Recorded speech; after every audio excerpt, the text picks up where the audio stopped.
Hello नमस्कार दोस्तों, मैं यश कुमार सर आपका स्वागत करता हूं आपका अपने यूट्यूब चैनल सृष्टि क्लासेस में। जैसा कि हमने फिजिक्स के पूरे वादा किया था पूरे फिजिक्स आपको पढ़ाने की, उसी तरीके से पूरे आज हम कुछ दिनों से लगातार वीडियो आपको अपलोड करते रह रहे हैं। आप वहां से देख भी रहे होंगे, जो लोग नहीं देख रहे हो वो जाके जरूर देखेंगे ताकि आगे की चीजें आसान होती जाएंगी।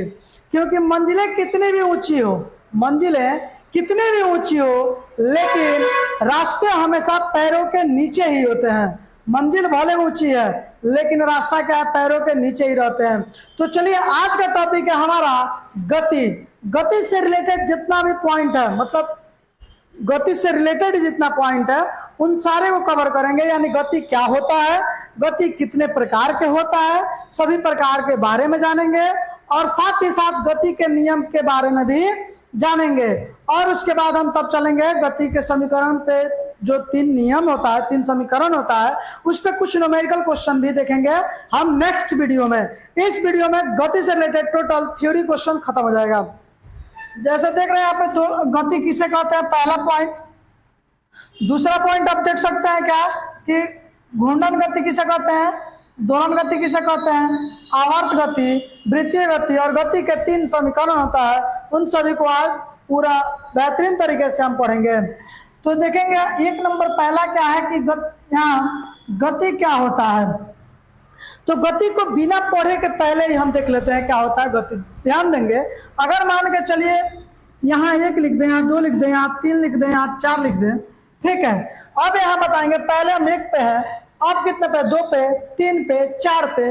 मतलब आप कह रहे हैं कि सर गति कर रहे हैं, एक जगह रह के हिल डोल करे कोई गति नहीं होता है, लेकिन हम एक जगह से दूसरे जगह जा रहे हैं तो इसमें क्या कर रहे हैं, गति कर रहे हैं। अब कैसे गति का आभास कैसे हो रहा है, तो कोई ना कोई एक वस्तु जो विरामावस्था में है उससे मेरे क्या कर रहे हैं, तुलना कर रहे हैं। तुलना करने के बाद आपको मालूम चल रहा है कि सर जो है ये गति कर रहे हैं। बात समझ रहे हैं ना। जैसे मान के चलिए अगर बस में आप लोग बैठे रहते हैं, अगर अच्छी बस हो, उस बस में आप बैठे रहेंगे तो क्या होगा ना कि हमारे बिहार में नहीं लेकिन बाकी जगहों पे जहाँ पे रोड सड़कें अच्छे हैं, चल रही है कि बस रुकी हुई है, मालूम नहीं चलता है जब तक बाहर आप ना देखें। जब बाहर देखेंगे तो देखेंगे कि हाँ आगे की चीजें पीछे होती जा रही हैं, तब मालूम चलता है कि हाँ हमारी बस जो होती है गति कर रही है। तो वही यहाँ कह रहा है, इसको मिटा देंगे 1 2 3 को। यहाँ ध्यान देंगे, कह रहा है यदि किसी वस्तु की स्थिति अन्य वस्तु की अपेक्षा समय के साथ बदलती है तो हम तो उस वस्तु को किसमें कहा जाता है, गति में कहा जाता है। अगर कोई वस्तु स्थिर है उससे हमारी तुलना करें, अगर तुलना करने से आपको ये पता चले कि स्थिति जो है हमारे समय के अनुसार बदल रही है तो कहेंगे कि हमारे अंदर क्या है, गति हो रही है। अब गति के कई सारे प्रकार होते हैं, लेकिन उनमें से 4 प्रकार को हम देखेंगे, जिसमें से पहला मान के चले, पहला क्या हो जाएगा, वृत्तीय गति। वृत्तीय गति। दूसरा आवर्त गति। तीसरा दोलनी गति। दोलनी गति। और चौथा आपका क्या हो जाएगा, चौथा रैखिक गति हो जाएगा। तो इन्हीं चारों गति के बारे में हम पूरे अच्छे से पढ़ेंगे कि दोलनी गति क्या होता है, रैखिक गति क्या होता है, वृत्तीय गति क्या होता है और आवर्त गति क्या होता है। तो यहां देखेंगे, हम पहला को देख लेते हैं, वृत्तीय गति। तो वृत्तीय गति पहला हम देख लेते हैं, वृत्तीय गति। कौन सी गति, वृत्तीय गति। तो वृत्तीय गति क्या होता है, जब किसी वस्तु की गति वृत्तीय पथ पे होती है तब उसे क्या कहेंगे, वृत्तीय गति कहते हैं। जैसे मान के चलिए आपका क्या हो, ये वृत्ताकार पथ है, इस पर एगो मंगरुआ जो है इस पे गति कर रही है। इस पथ पे मंगरू जो है, मंगरू ये किसी लड़का का नाम है, ठीक है ना। तो इस पे ये पथ पे क्या कर रहा है, गति कर रहा है। तो हम कहेंगे क्या सी गति पे कर रहा है, तो वृत्तीय पथ पे गति कर रहा है। यानी वैसा गति जब किसी वस्तु एक वृत्तीय मार्ग पर चलता है तो उसे कौन सी गति कहते हैं, वृत्तीय गति कहते हैं। ठीक है, कोई दिक्कत नहीं। जैसे आप मान लीजिए क्या है कि एक कुआं है, ठीक है, उसके पहले देखेंगे कि अगर ये जो है मंगरू जो है यहाँ से चलना शुरू किया है तो ये अपने क्या दोहराते ही गति को तय कर रहा है। किसको तय कर रहा है? एंड दूरी को तय कर रहा है। किसको? दूरी को तय कर रहा है। एक दूरी और एक विस्थापन होता है, ठीक है। दूरी क्या होता है? तो रास्ते की कुल लंबाई को हम क्या कहते हैं? दूरी कहते हैं। और विस्थापन क्या होता है? प्रारंभिक बिंदु और अंतिम बिंदु के बीच के न्यूनतम दूरी को क्या कहते हैं? विस्थापन कहते हैं। जैसे मान के चलिए अगर यहां से इसका 3 मान हो गया, इसका 4 हो गया, इसका 5 हो गया, इसका 4, फिर इसका 3, फिर इसका 4, इसका 3 अगर मान हो, अगर पूछे कि कुल बताइए दूरी कितना तय करेगा ये, तो दूरी तय करेगा यहाँ 4 गो 3 गो 7 गो 7 3 7 गो 4 गो 11 गो 11 गो 3 गो 14 14 4 18 18 3 21, यानी 21 अगर ये मीटर में है तो क्या हो जाएगा? 21 मीटर की क्या हो जाएगा? दूरी हो जाएगा। लेकिन वही विस्थापन की बात हो तो विस्थापन में क्या करेंगे ना, पाइथागोरस एक प्रमेय दिए थे, ठीक है। पाइथागोरस प्रमेय दिए थे, यहाँ से क्या हो जाएगा? ये कर्ण हो जाएगा। तो यहाँ से पहले यहाँ तक को निकालेंगे, फिर यहाँ से यहाँ तक, और फिर यहाँ से हम यहाँ तक की दूरी को निकाल लेंगे और सभी को जोड़ देंगे तो क्या हो जाएगा? विस्थापन हो जाएगा। अब कहेंगे विस्थापन कैसे निकाला जाता है, तो ध्यान देंगे तो आपको पता चलेगा कि पाइथागोरस प्रमेय जो है कर्ण का स्क्वायर बराबर क्या दिए थे? तो लंब का स्क्वायर प्लस में आधार का स्क्वायर, ये फॉर्मूला दिए थे, ठीक है। पाइथागोरस त्रिक है। अब इसमें से अगर हटा दे, क्या अगर स्क्वायर हटा दे तो क्या लग जाएगा? इस पे रूट चढ़ जाएगा, यानी लंब का स्क्वायर प्लस क्या हो जाएगा? आधार का स्क्वायर। तो यहाँ पे आप लोग देख रहे होंगे क्या कि यहाँ लंब का मान कितना है? 4 और आधार का मान कितना है? 3 है। क्या हो जाएगा यहाँ पे? अंदर रूट लंब का यानी 4 का स्क्वायर 16 और 9 का स्क्वायर 3 का स्क्वायर कितना हो जाएगा? 9। इसको जोड़ेगा तो कितना हो जाएगा? तो जोड़िएगा तो 25 होगा, जो कि आप यहाँ से रूट में से निकालेंगे 25 गुणे 5 गुणे क्या हो जाएगा? 5 गुणे 5 बराबर क्या निकाल सकते हैं? 2 में से जोड़ा में से 1 निकाल देते हैं तो क्या हो जाएगा हमारा? 5 मीटर जो होगा इसका विस्थापन हो जाएगा। तो ध्यान देंगे यहाँ से यहाँ तक का मान कितना हो गया? 5 हो जाएगा। कितना हो जाएगा? ये 5 हो जाएगा, ये कितना हो जाएगा? 5 हो जाएगा, और इसका भी मान वही है तो कितना हो जाएगा? 5 हो जाएगा। तो अब आपसे कोई पूछे विस्थापन कितना होगा, तब विस्थापन बताएंगे 5 5 10 और 5 15, आपका क्या हो जाएगा? ये विस्थापन हो जाएगा 15 मीटर जो होगा विस्थापन हो जाएगा, ठीक है। तो यहाँ वृत्तीय गति को देखते हैं। तो वृत्तीय गति क्या होता है? जब किसी वस्तु की गति अगर वृत्ताकार पथ पे हो तो उसे कौन सी गति कहेंगे? वृत्तीय गति कहते हैं। दूसरा बात यहाँ चलेंगे, देखेंगे दूसरे पॉइंट। तो दूसरा यहाँ पे क्या है? रैखिक गति किसे कहते हैं, ठीक है। कौन सी गति? रैखिक गति। तो कहते इसमें किसी वस्तु सीधी रेखा या वक्र रेखा पर क्या हो? गतिशील हो, तब हम उसे क्या कहेंगे? रैखिक गति कहेंगे, ठीक है। अब इसको एग्जांपल से समझिए। होगा क्या यहाँ पे? अगर मान के चले कोई बंदूक से गोली मारता है, अगर मान के चलो कोई बंदूक से गोली मारता है तो गोली सीधे जाके लगेगा कि टेढ़ जाके लगेगा? डांस करते हो तो नहीं जाएगा गोली, एकदम क्या जाएगा? सीधे जाएगा। यानी कौन सी गति कर रहा है? रैखिक गति कर रहा है। बंदूक से निकली हुई गोली जो है ये कौन सी गति कर रहा है? तो रैखिक गति कर रहा है। या कोई मान के चलिए छत पर रख दिए पटरा और नीचे रख दिए, नीचे तक ला दिए, वहां से छत छीलेगा तो क्या होगा? सीधे, यानी रैखिक गति पे ही छीलेंगे तो क्या हो जाएगा? रैखिक गति पे वो भी क्या कर रहा है? गति कर रहा है।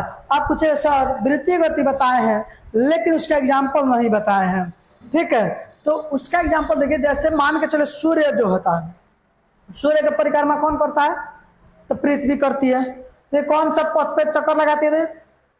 वृत्ताकार पथ पर चक्कर लगाता है। मान के चले यहाँ पे किसी को हम खड़ा करा दिए, उसके चारों ओर घूम जाए, चारों ओर घूम जाएगा तो क्या हो जाएगा? वो वृत्तीय पथ पे वृत्तीय मार्ग पे घूम रहा है, तो इसलिए कौन सी गति? वृत्तीय गति हो जाएगा। ठीक है। फिर हम तीसरी बात करते हैं कौन सी गति, तो दोलनी गति का था। पर इसमें वस्तु एक निश्चित बिंदु को आगे पीछे या ऊपर नीचे क्या करता है, गति करता है।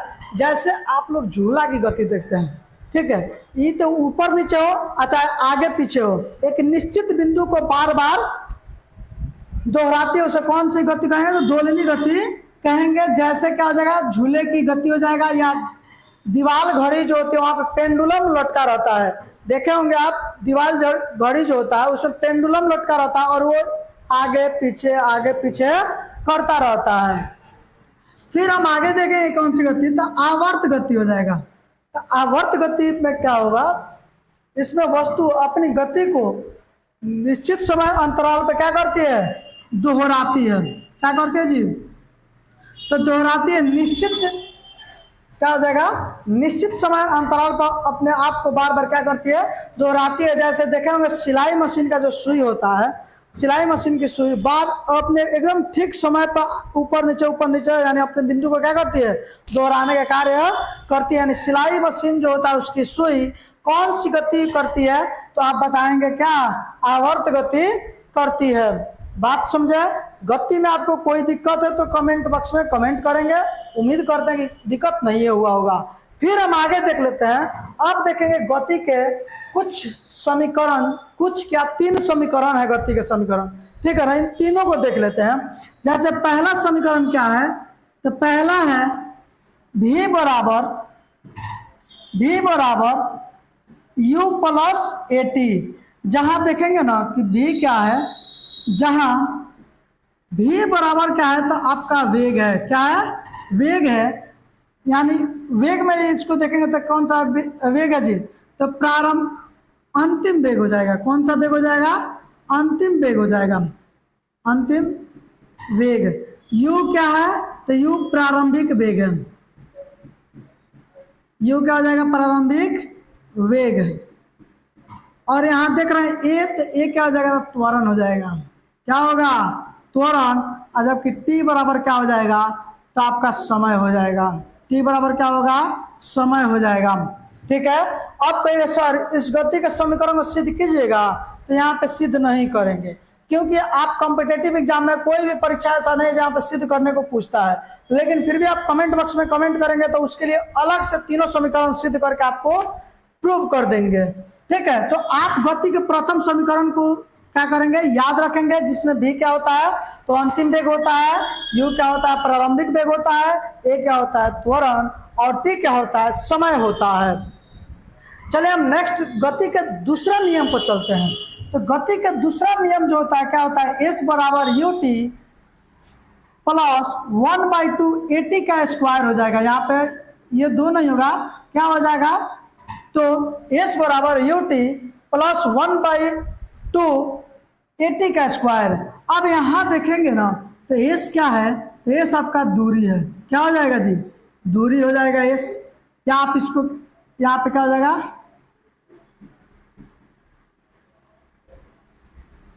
फिर u क्या हो जाएगा, तो u वही प्रारंभिक वेग हो जाएगा,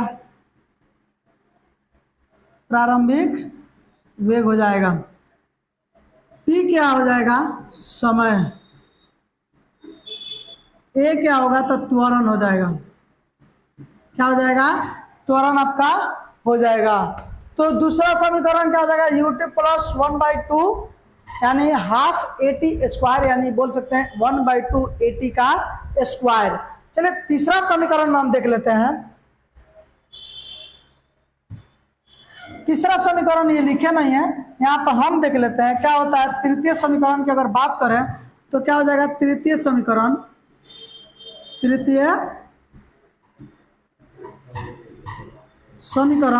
तो क्या हो जाएगा, v स्क्वायर बराबर u स्क्वायर प्लस में 2as होता है। जहां आप क्या बता सकते हैं, जहां वही v बराबर अंतिम वेग, u बराबर प्रारंभिक वेग, a बराबर त्वरण और s बराबर क्या हो जाएगा, तो विस्थापन हो जाएगा या दूरी हो जाएगा। तो यहाँ पे ध्यान देंगे, ये गति के तीसरा नियम है। कौन सा नियम है, तीसरा नियम हो जाएगा।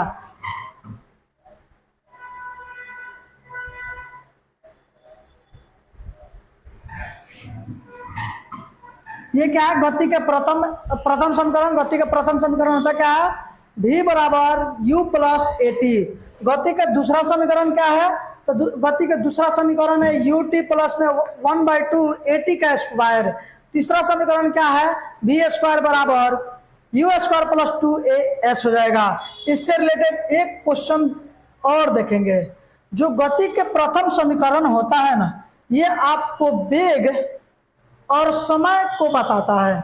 किसको बताता है, वेग और समय को बताता है, यानी मालूम चलता है किससे, तो गति के प्रथम नियम से। दूसरा नियम में देखेंगे तो विस्थापन और समय का पता चलता है किससे, तो गति के दूसरा नियम से। तीसरा नियम बराबर देखेंगे, वेग और विस्थापन का संबंध पता चलता है कौन सा नियम से, तीसरा नियम से। तो ये तीनों नियम आपको समझ में आ गया होगा और तीनों नंबर याद कर लिए होंगे। अब इसके बाद जो नेक्स्ट पार्ट आएगा, इन्हीं तीनों नियम पे क्या आएगा, न्यूमेरिकल क्वेश्चन आएगा। इसके अलावा और देख लेते हैं, अगर मान लीजिए क्या कि ए ना दे, ए नहीं देगा तो वहां पे क्या देगा, गुरुत्वीय त्वरण होगा। ठीक है, जैसे कोई वस्तु है, उसको फेंका जाता है, तो वहां पे क्या काम करेगा, जी भी काम करेगा। वहां पे त्वरण तो काम करेगा नहीं, लेकिन गुरुत्वीय त्वरण काम करेगा वहां पे, जो कि गुरुत्वीय त्वरण कितना होता है, तो एक्यूरेट गुरुत्वीय त्वरण कितना होता है, 9.8। जी बराबर 9.8 मीटर पर सेकंड होता है। लेकिन सरल बनाने के लिए हम क्या याद कर लेते हैं, 10 मीटर पर सेकंड। आपको ये क्या, 10 न्यूमेरिकल सॉल्व करने में आपको आसानी मिलती है। अब ध्यान देंगे, ये जो न्यूमेरिकल सॉल्व करेंगे, अगर 10 लेके करेंगे तो जितना आंसर आएगा उससे कम ही रहना चाहिए आंसर, उससे ज्यादा नहीं होना चाहिए या उतना भी नहीं होना चाहिए। अगर उतना हो तो मार दीजिएगा, ना हो जो उससे कम हो थोड़ा सा नीचे, उसको क्या कर देंगे आप, आंसर टिक आउट कर देंगे। अगर नहीं समझ में आए तो आप 9.8 से ही गुणा कर लेंगे, लेकिन ये थोड़ा सा क्या हो जाएगा, डिफिकल्ट हो जाएगा। तो यहां देखेंगे कब जी का मान पॉजिटिव होता है और कब जी का मान निगेटिव होता है, यानी कब गुरुत्वीय त्वरण पॉजिटिव होता है और कब गुरुत्वीय त्वरण निगेटिव होता है। तो पॉजिटिव कब होगा, या नीचे जाने पर पॉजिटिव होगा। एक बात बताइए, अगर मान के चलिए कोई यहाँ पे लड़की आ जाए यहाँ पे, तो हम उसके तरफ अट्रैक्ट होंगे, आपके उससे यानी दूर भागेंगे। तो जब कोई लड़की आएगी तो क्या होंगे, अट्रैक्ट होंगे धीरे धीरे। अब तो सब लोग हमारा से तुलना मत करना, आप लोग अपने से देख लीजिएगा। अगर कोई आपके पास लड़की आती है तो क्या जाएंगे, यानी उसके तरफ खिंचाएंगे, यानी प्लस, यानी आकर्षित होंगे। यानी क्या होता है ना कि गुरुत्वीय त्वरण नीचे की ओर कार्य करती है। जब नीचे की ओर कार्य करेगी तो गुरुत्वीय त्वरण, कोई भी वस्तु को यहाँ से फेंकेंगे तो गुरुत्वीय त्वरण खींचेगी। बात समझ आ रहा है ना, तो उसका ऊपर जाते समय उसका वेग क्या होगा, घटता जाएगा। और जबकि नीचे जैसे जैसे नीचे आएगा तो उसका क्या होगा, वेग बढ़ता जाएगा।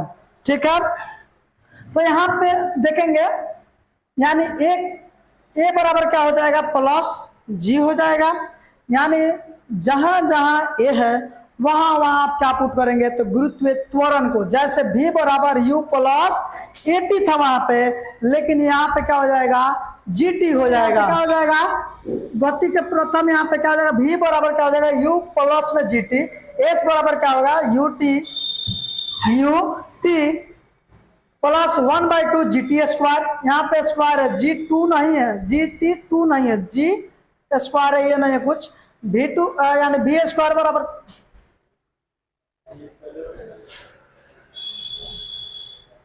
v स्क्वायर बराबर क्या हो जाएगा, तो u स्क्वायर, इसको लिख ही देते हैं हम।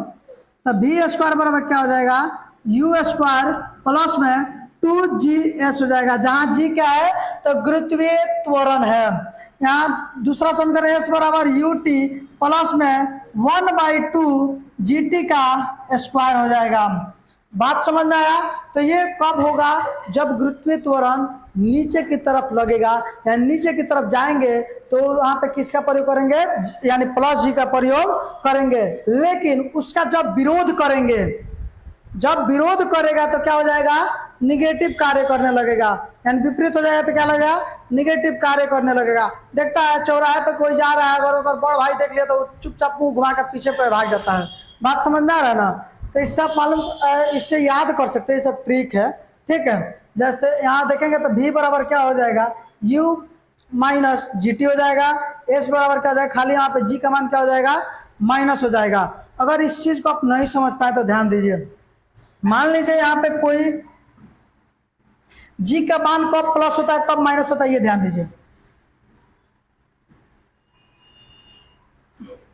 मान के चलिए कोई क्या है, भवन है, क्या है, भवन है। इसके बालकनी पर कुछ जगह दिया गया है, यहाँ पर एक लड़की खड़ी है, ठीक है। यहाँ पर कौन खड़ी है जी, तो लड़की जो है खड़ी हुई है। और फिर एक यहाँ पर भी बालकनी, मतलब 2 तला घर है, तो यहाँ पर भी एक बालकनी है। अब बाहर में आप जानते हैं कि लड़का लड़की रूम लेके रहता है लोग, तो ये क्या करता है, इसके तरफ देखता है। बात समझ रहा ना, ये जो लड़का है मंगरुआ है, ये लड़की की तरफ देखता है। तब तक क्या हुआ, यहाँ से उसके जानने पहचानने वाले, यानी लड़की को जानने पहचानने वाले लोग यहाँ से जा रहे थे। तब तक देखे कि ये दोनों में क्या हो रहा है जी, कनेक्शन भिड़ा हुआ है। तो यहाँ से क्या करा, पत्थर उठाया, हाँच दिया, यानी पत्थर उठाया और मार दिया उसको। तो अब देखेंगे ना, जैसे जैसे कोई वस्तु ऊपर की ओर जाएगा तो जी का मान निगेटिव होता है, यानी क्यों, क्योंकि उस पत्थर को अपनी तरफ खींचेगा वो। तो क्या होगा ना, अगर मारेगा, दोनों को मारेगा, तो इसको मारेगा तो एकदम मार के थूथून भटका देगा। बात समझ, क्योंकि यहाँ पे जी का मान क्या होगा, कम ही विरोध कर पाएगा, यानी जल्दी पहुंच जाएगा यहाँ पे पत्थर। और जबकि यहाँ पे जाते जाते समय लग जाएगा, तो जी का मान उसका वेग क्या कर देगा, घटा देगा। तो इसको थोड़ा क्या हो जाएगा, कम चोट लगेगा। या कोई ऊपर से मान के चलो कोई जहाज से आए तो जगह पत्थर अगर ऊपर गिरा दे, तो इसके ऊपर गिरा है तो इसको थोड़ा कम चोट लगेगा।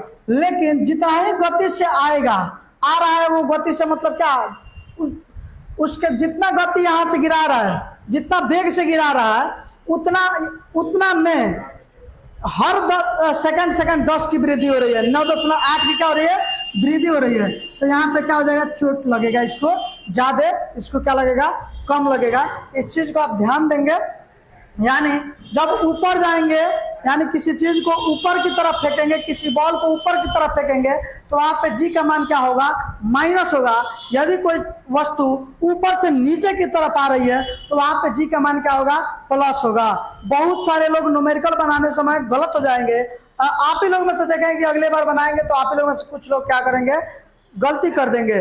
लेकिन इस वीडियो को फिर से आप देखेंगे तो बेशक मे भी पॉसिबल आप गलत ना बनाए, ठीक है। तो उम्मीद करते हैं जितना भी आपको समझाएं वो समझ में आया होगा। समझ में आया तो वीडियो को लाइक करें और चैनल को सब्सक्राइब करें। जय हिंद।